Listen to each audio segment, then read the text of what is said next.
Hey, everybody, welcome back to another Daily Drop here on TarHeelIllustrated.com. I'm THI publisher Andrew Jones, and the topic today, Carolina basketball, specifically the transfer portal, something that everyone's talking about. It is the topic around UNC, especially now that the Tar Heels, I'm not going to say swing and a miss with Clifford Omari, but the Tar Heels had a chance. Staff felt pretty good about it, but there were some particulars that made it a little bit more challenging, and he ultimately committed to Alabama. And the Tar Heels thought they were going to get a big. They were looking to get a straight up post big, but Jonas Adu and Omari have gone elsewhere. So now, basically, Hubert Davis and his staff kind of have to hit a reset button.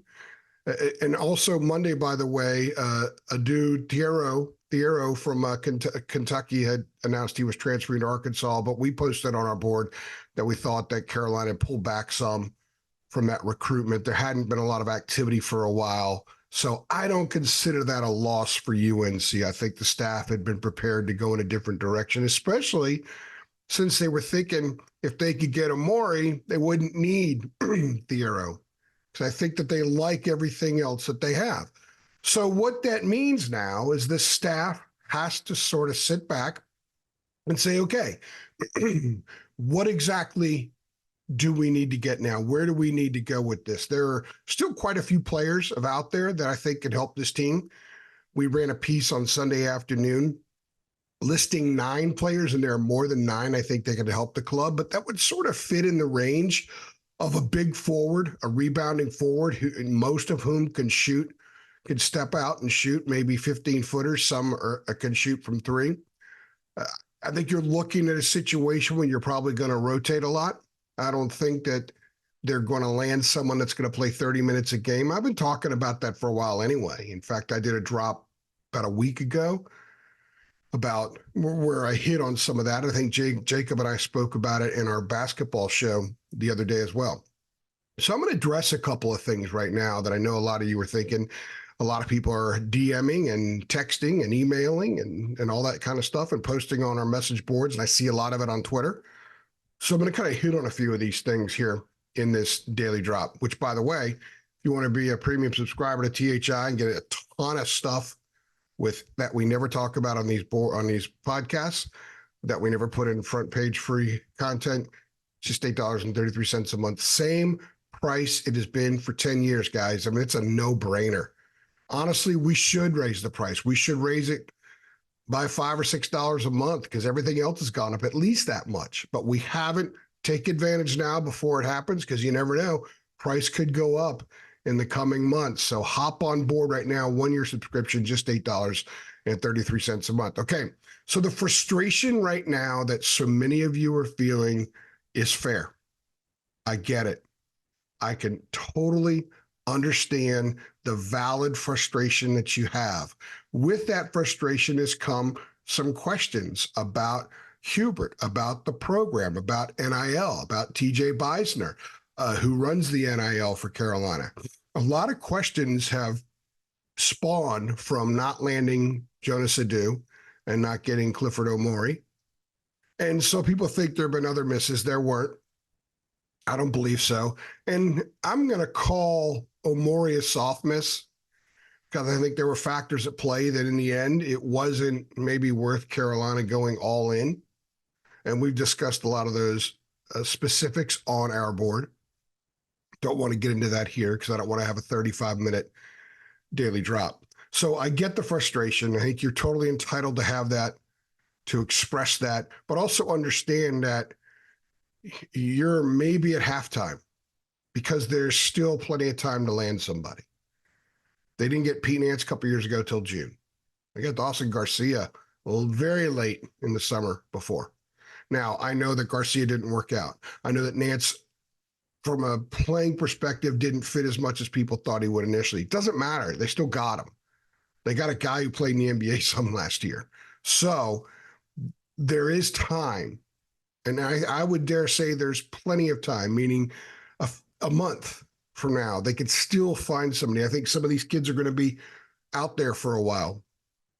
Perhaps the negotiations go up for some of them because there's some significant needs, and maybe the price tag goes up. I don't know.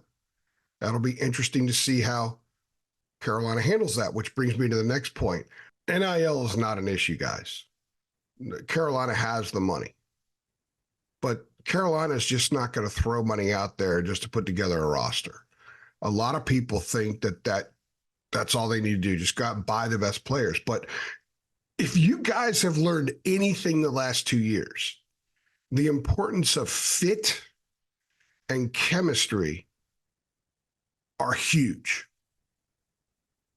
2 years ago, didn't work. That team was uber talented. It's not inconceivable that those 5 starters end up in the NBA. No one would have thought that Leaky and Pete Nance would have played NBA minutes, but they did. Who knows? Maybe Armando ends up in the league. Maybe RJ ends up in the league. Maybe Caleb does. I know this much. In that starting lineup, you had this past year the ACC Player of the Year, the Pac-12 Player of the Year, 2 guys that played in the NBA, and the all-time leading rebounder in North Carolina history, a 3-time first-team All-ACC guy, an All-American, highly decorated. That was a starting lineup, and they didn't make the tournament. There was bad chemistry. This past year, there was great chemistry. Excuse me. You could argue that in some respects, that team wasn't as talented. But there was great chemistry, and they were number 1 seed, and they won the ACC regular season by 2 games. So keep that in mind. You're not just buying an object because the object looks great. The object has to fit. If you're decorating a room and you are in love with this massive Chinese Ming vase, or vase, however people want to call it, but it doesn't fit with what you're doing, you don't buy it. Even though it's there and it's available and you have the cash in your pocket to buy it, doesn't mean you buy it. And that's the point moving forward. There are some really good players still left in the portal. And I'm going to send you back to our site, TarHeelIllustrated.com, to see the list of some guys I put out there. And those names are not players that North Carolina that we know of have talked to or will talk to. They're just to give people an idea what's out there. Some pretty good players. There's some guys on that list that could step right in and play a lot of minutes for North Carolina and help the Tar Heels contend for significant stuff next year. But do they fit? Do they fit from a personality standpoint? Do they fit from what their stated mission with a new school is? Cade Tyson fit. Yeah, Cade had some financial mandates, so to speak, and he was talked down a little bit. But he also wanted a lot of other things out of his next stop, out of his experience. And that fit in with North Carolina. Maybe some of the other guys didn't prioritize that enough. So, yeah, they'll pay for somebody. But if the player walks in the door and the first thing he says is, I want this much, it's not going to go very far because that doesn't help you build a winner. Talent is great, but talent that doesn't blend is not great. So keep that in mind, everybody. Keep that in mind. I'm also going to use the example to validate the fact, to back up the fact that Carolina's NIL is fine and that they will pay, is look at the roster that they were able to maintain. They kept 6 guys. 1 went pro, and the 11th player on the roster last year out of 11 scholarship players transferred to Akron. He played 44 minutes. They didn't lose anything. Harrison could have come back, but he chose to go to the NBA. Chase his dream. I don't count that as a miss. I don't count that as an NIL miss. But they kept everybody else. And I'm telling you, they didn't keep everybody else just because they love Chapel Hill. It costs money to maintain the roster. The football did the same thing with certain guys that didn't leave. You've got to use your NIL first to keep who you have. Second, to go after who you need. So Carolina took care of its current roster. It's got those freshmen coming in. They're going to be a part of this process too. They didn't bolt and go somewhere else or ask to get out of their letter of intent. So there's a very strong nucleus that will already be on campus here in a couple of weeks once the freshmen arrive. You just need that one other part. Now, do you go after a true post guy? Not a lot left. Do you go after a strong 4 who can do some stuff? who can step out and hit a 15-footer, but maybe isn't your conventional post defender. There's some 6'9" guys out there, and 6'9" could go a million different ways in college basketball. You can have 6'9" that's totally comfortable in the perimeter. You could have 6'9" that's totally comfortable in the post. Norchad Omier from Miami, who just committed to Baylor on Monday. I think it was Monday or Sunday. He's a 6'7" guy, but he's very comfortable in the post, but he could step out. So he could body you some. And that's another thing. Can these guys body? So if you're a Carolina fan, and I assume if you're watching and listening, you are, what do you want? You don't have the same options you did 3 weeks ago. So the pool has shrunk a little bit. What do you want? Do you want to get somebody that can rotate with Jalen Washington and with Zayden High sprinkled in there? I don't know if James Brown's going to give them anything this year. And I think Jalen Withers can flash in there at the 5 every once in a while. He did last year. He didn't postseason. Did against Michigan State. Did some against Wagner.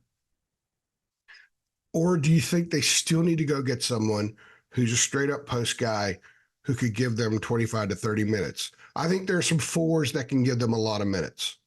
There's a guy from the Mountain West. There's 2 guys from the Mountain West Conference that I think could step in and give them 28, 30 minutes a game. I'm not saying they've talked to him. Please don't take it that way. So there are a few guys out there, but I think it's more at the 4. Tell me what you think that they should get, what should prioritize, and throw some names out there if you want. That always makes it fun. I just think they're heading in a direction where getting someone to complement everybody else. You could be a little situational. Jalen Washington so far has proven that he's very skilled. He's excellent defensively from the weak side. He could be a high-volume shot blocker if he plays a lot of minutes. I think he could be a pretty solid rebounder. He could score in a variety of ways, but can he defend the block? If they're in an Elite 8 game or a Sweet 16 game next year and they're going up against a team that could score through the post, can Jalen defend the post? I don't know. If he can and he gets a lot stronger this offseason, I think a lot of the concerns people have right now won't matter 10 months from now, 9 months from now. But you don't know until you see it. So let me know what you think the specific need is, because I think ultimately that's what it's going to be. They add somebody else, it's going to be a specific need, a specific body type, a player who has proven he approaches a game a certain way.